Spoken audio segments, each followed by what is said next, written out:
सूत्र न वापरता झटकन पटकन प्रश्न सोडवायचा कसा सांगतो तुम्हाला. 2023च्या नवी मुंबईला आलेला प्रश्न आहे. एक वस्तू 2000 रुपयाला विकल्यास 20% तोटा होतो, तर ती वस्तू 2800 रुपयाला विकली तर शेकडा नफा किती. आपल्याला शेकडा नफा विचारलेला आहे. बघा मित्रांनो, कोणत्याही वस्तूची मुद्दल किंमत ही 100% असते.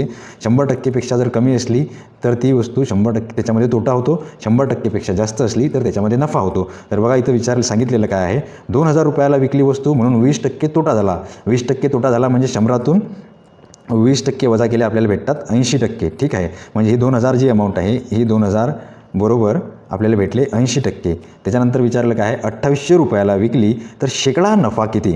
म्हणजे मग ती हे 2800 रुपये बरोबर किती.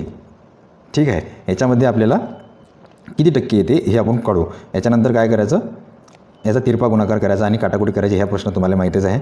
एक्स बरोबर 2800 गुणिला 80 भागेला 2000 रुपये असा हा तिरपा गुणाकार असतो. ठीक आहे, हा 0 हा 0 हा 0 हा 0 हा 0 हा 0. ठीक आहे, 2 1 2 2 चूक 8 4 गुणिला 28 28 चोक होतात 112. म्हणजे इथं एक्सची किंमत आली 112. पण हे 112 किती आहेत, हे 100पेक्षा जास्त आहेत. 100पेक्षा कितीने जास्त आहेत, तर 112 वजा 100 बरोबर इथे 12, म्हणून आपल्या इथे 12%.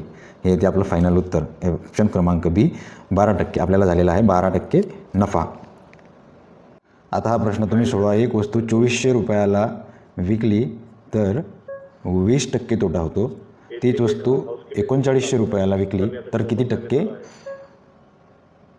नफा होईल ते तुम्ही सांगा कमेंट बॉक्समध्ये. ठीक आहे.